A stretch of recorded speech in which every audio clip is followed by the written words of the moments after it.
Hello everyone. Here we are continuing with the chapter Human Health and Diseases.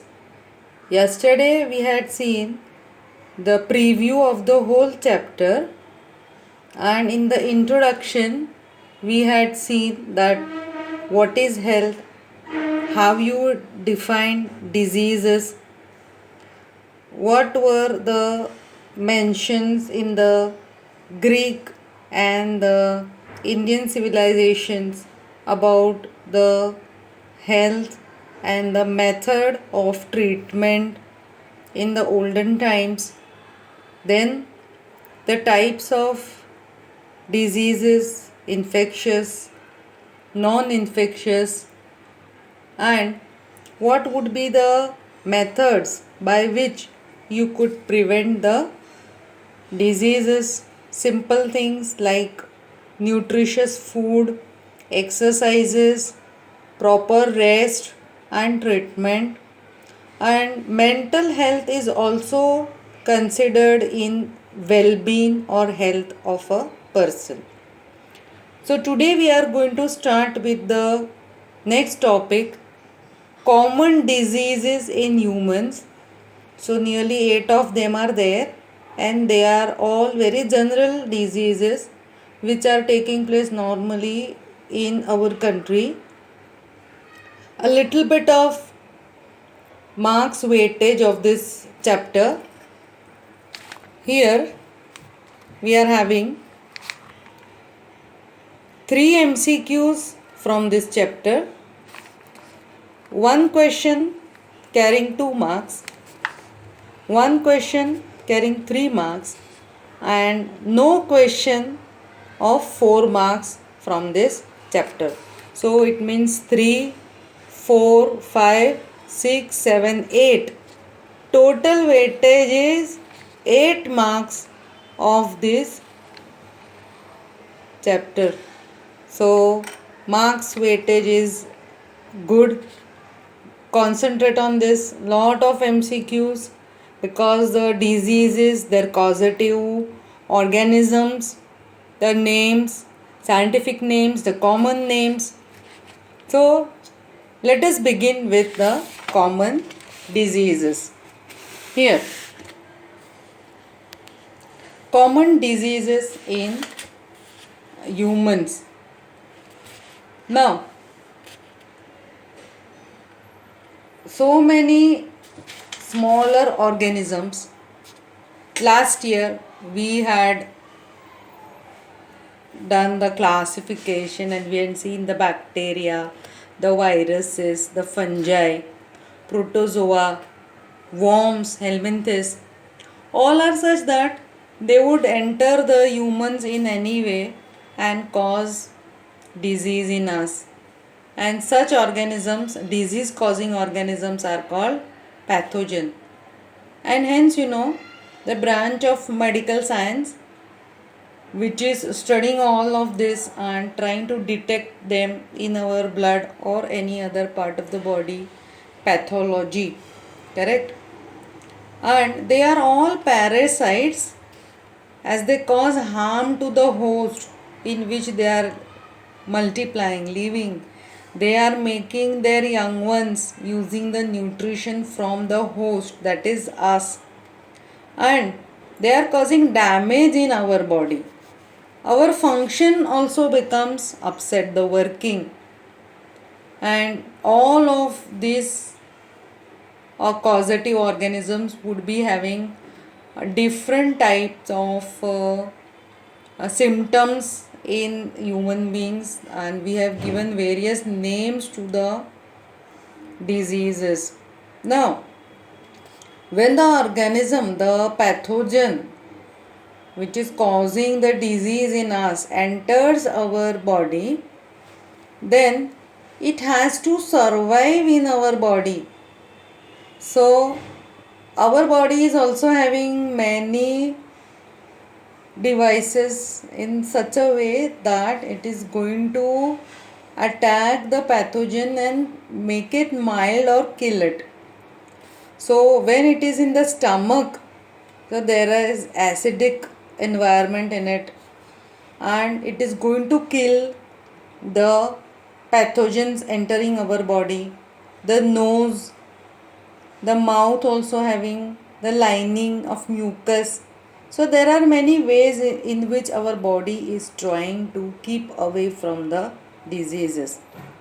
So just now in this topic we are going to describe some very simple diseases which we encounter throughout the year in our country. So like this you can mark in your book that this is the first one that we are discussing, that is typhoid. Typhoid is such that you will have a very high fever. Children, when usually you are having any fever, it would be very mild fever in flu, and you usually take the medicine, you go about and you do your work. But what happens in the malaria, that you would be having fever at one day and no fever the next day. It alternate one after the another day.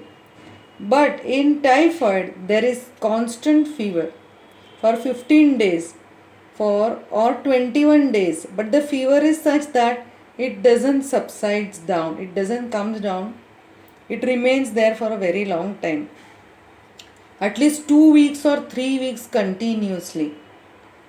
So you can easily understand that it is a typhoid fever, and there is a test also, pathological test to detect it.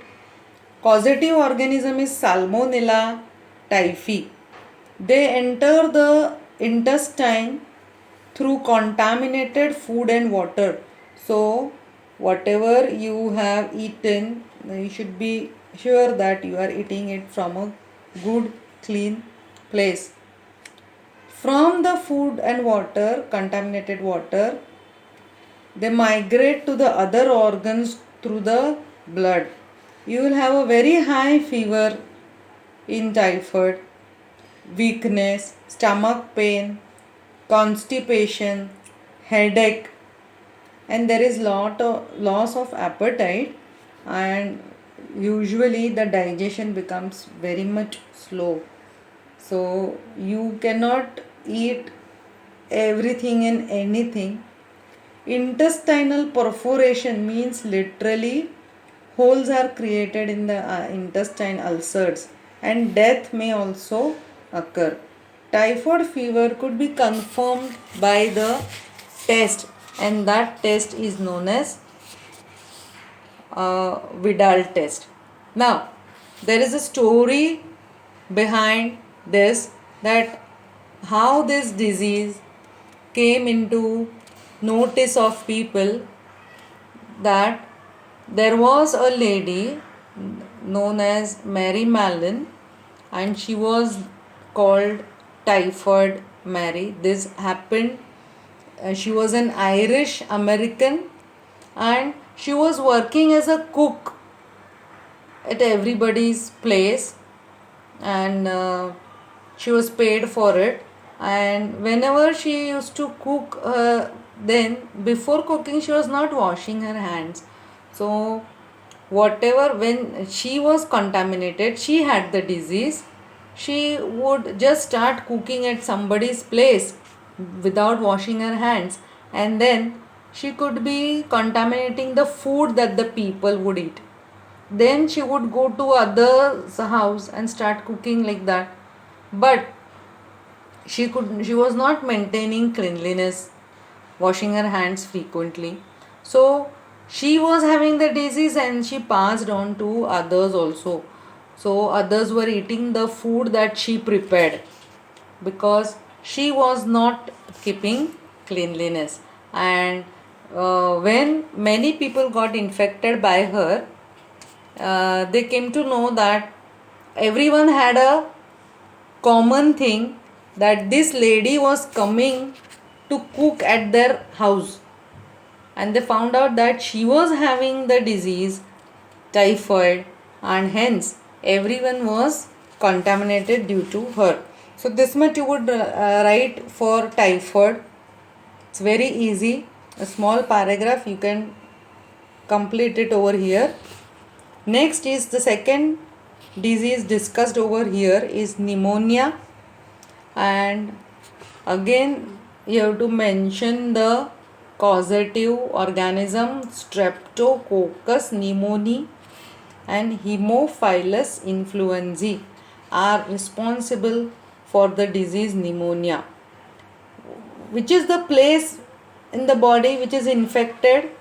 See, directly the alveoli of the lungs, which are the sac which are filled with air, that is the place where actual O2 and CO2 exchange takes place. Now the alveoli are directly infected and fluid is filled up in it. Now what is going to happen? When fluid is jammed inside the lungs, the person cannot respire properly. So what are the symptoms? It will show fever, feeling cold, cough, headache, and in severe cases, the nails would also turn bluish gray, and that is sometimes death may also occur. A healthy person acquires the infection by inhaling the droplets, aerosols, which are released in the air when the person is sneezing or coughing. And the person who is infected and his or her glass and utensils you are using, then the other person would also get infected. Now here the mention is given of dysentery, plague, diphtheria. Diphtheria, lot of coughing occurs in that, but nowadays this is not usually seen in people because in the very young age, in the infants, we are giving the vaccines for that. Now next paragraph is dealing with the common cold, cough and cold, which we call as the flu, influenza. Throughout the whole year, every one of us, whenever the season is changing, so that time we are trying to adjust to the changing environment and we encounter this. So this is caused due to virus. Rhinovirus is one such group, and you know that there is no cure for this common cold. It is said that if you take medicine, you become alright in 7 days, and if you don't take medicine, you become alright in a week. It doesn't make any difference if you take the medicine or you don't take the medicine. So it goes away on its own because it is a virus. Now when we will meet during the live lectures, I will ask you that why there is no medicine for any type of viruses. For this you will have to recall what we have studied in the classification of organisms last year. Which portion is infected? The nose, the respiratory passage, but it is not going up to the lungs. Just taking steam through the nose and drinking hot water can help in this common cold. So there is a discharge from the nose, congestion in the nose, sore throat, it pains in the throat while you are eating, swallowing anything, and it becomes red from inside the throat. Hoarseness, when you are talking you cannot talk properly, sometimes in very extreme cases. There is cough, a little bit of headache, some may have tiredness and some have fever also. It usually gets over by 7 days.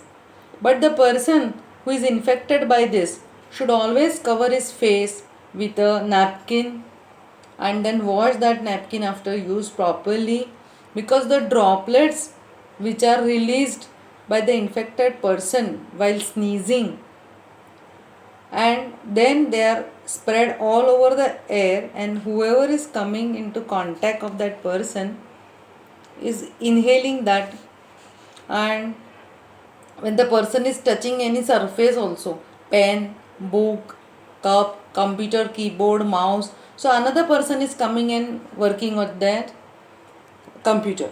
Then if he or she is touching his nose, then face anywhere, then this would easily pass on to that person. So one thing is, the person who is infected should first use a tissue paper or a handkerchief to cover while sneezing, and people who are uh, prone to be infected by them should try to wash the hands or not touch the face very often. So first we have done the disease of typhoid, then the pneumonia, and this is about common cold, that is the flu. Then we are having malaria.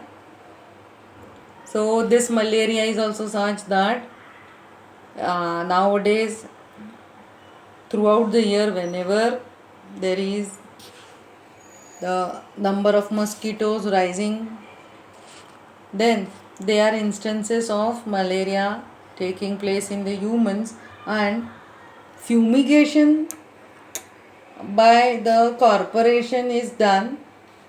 So spraying the medicine in order to kill the insect. This, so if a person is infected in a housing society, then it is very likely that other people would also get it sooner or later. So last year we had an outbreak of dengue. Now these are the variety of organisms like the plasmodium. It is a small protozoa which is found inside the mosquito.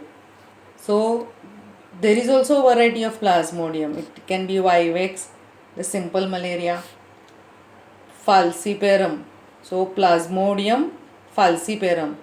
So this is one more variety of malaria in which it is much more severe than the simple one. Are different types of malaria. Of this, malignant malaria caused by falciparum is very serious and it can take life also. Fatal means it can take life. So we are having the life cycle of plasmodium on the next page. Here the type of small structures which are formed of plasmodium, when it is entering the human body, it is known as sporozoite. Very important for the MCQs and all. So who is biting? The infected female Anopheles mosquito. When the female Anopheles mosquito is in the breeding season, so that time she is going to bite the humans in order to take the blood for her developing ovaries. So the plasmodium is inside the salivary gland of the mosquito. The parasite initially multiply within the liver cells in the humans and then attack the RBCs. So now you understand why a person who had malaria feels very tired, because RBCs are ruptured, broken down, and so hemoglobin is lost. So breathing takes place, but O2 exchange is becoming less. Moreover, a toxic substance known as hemozoin is also released, and hence the person feels shivering, and we cover them with layers of blankets so that the person stops shivering.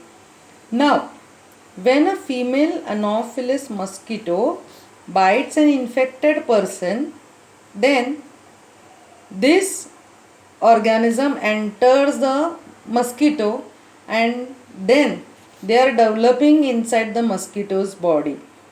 The parasite is multiplying to form the sporocyte and they come in the salivary gland of the mosquito. Now what is going to happen?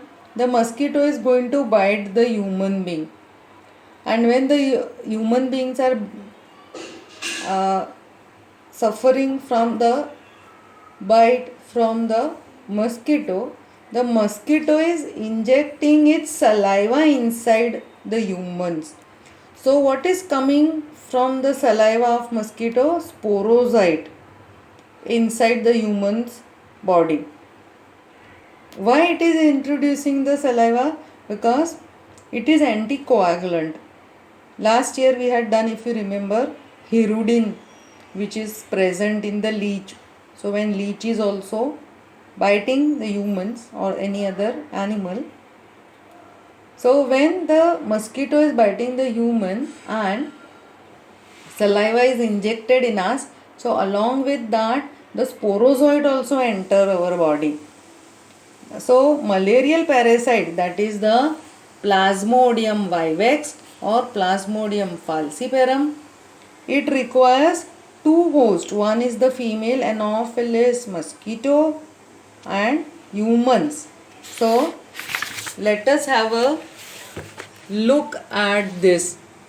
See, we are trying to understand the chart over here.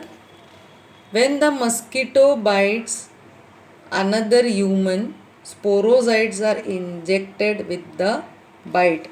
So here you can see the mosquito sitting on the hand of the person.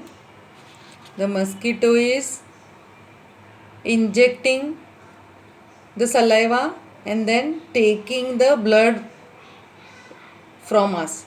So while doing that, from the saliva, plasmodium is coming into our body, and that plasmodium can cause malaria. Now, inside human body, the sporozoids reach the liver through the blood. So from the blood, in the blood the sporozoids are released, and first they are attacking the liver. And I had told you many times that the liver is the very important organ of our body. Not only that, the parasite reproduces asexually in the liver cells, bursting the cells and releasing into the blood. See how they are sporozoids. This parasite is entering the RBC, using the material for themselves, and they are breaking the RBC. They are released. When they are released, they can again infect another healthy RBC. So RBCs are broken and we are at a loss. Human beings are losing the RBCs. Oxygen carrying capacity becomes less, and so the person feels breathless when they are climbing staircase. They feel that they cannot do work properly. Now parasites reproduce asexually in the RBC, bursting the RBC, and causes the cycle of fever and the symptoms, releasing the parasites which are infecting the new RBC. Here, now, sexual stages, gametocytes are being produced, the female and the male in the RBC. These gametocytes fuse together, and see how gametocytes, female mosquito takes up gametocytes with the blood meal. Now, an infected person is going to have this in the blood. Now what will happen? These gametocytes are present in this person's, infected person's blood stream. The mosquito is coming, it is biting the infected person, then it is injecting the saliva and sucking the blood. When it has sucked the blood, this gametocyte have come into the mosquito. Now, here, so what is taking place inside the mosquito? Here, fertilization and development takes place in the mosquito's stomach, because these gametocytes have entered this mosquito's body. So here in the stomach this has taken place. So this much phase is taking place inside the mosquito's body. Now, here in the salivary gland they are staying. The sporocytes are made. Now mature infective stages escape from the intestine and come to the mosquito's salivary gland. Now the place is so nice that they are in the salivary gland. So next time when such mosquito which has come from an infected person goes to another person, that time it is piercing the skin, so it is going to inject the saliva, and from the saliva this poroside are also going to enter the person's blood stream. Correct? So here we have done how many diseases? This the first one is the typhoid, then the pneumonia, then common cold, then we have done malaria. So any chart and table we have to look at it very carefully, because there is an chances of MCQs being asked from the table and these diagrams. You have to remember the names, all these names. So 1, 2, 3, 4 diseases. The fifth one is the dysentery. In Gujarati we called it as a murdo. What is the causative organism? Entamoeba histolica is a protozoan parasite in the large intestine. Now remember, this is going to remain inside the body for a very long time. You know, people say that we have taken the medicine. So when they are taking the allopathic medicine, that time they feel okay. But when they take the medicine, this amoeba last year we have done, they make the cyst and remain like that inside the body. So when you stop the medicine, again from the cyst they break and start living. So it comes back. What are the symptoms? It includes constipation, pain and cramps. What are the cramps? Like you are wringing the wet clothes. So like that it occurs. So along with the excreta, stools, what is coming out? Mucus, it is sticky, and blood also comes out. See, when usually you are having loose motions, loose motions are also of different variety. This is a very different type of loose motion. In simple loose motions, that is the diarrhea. See, in that you are having very watery stools, correct? And you are drinking the lemon juice and all. And another one more variety is the cholera. In cholera, along with the watery stools, you are having vomiting also. And this is the third variety of loose motion. Here, the excreta which is thrown out of the body is not watery, but it is sticky and with blood. So 3 type of loose motions. Correct? Everyone has understood this properly.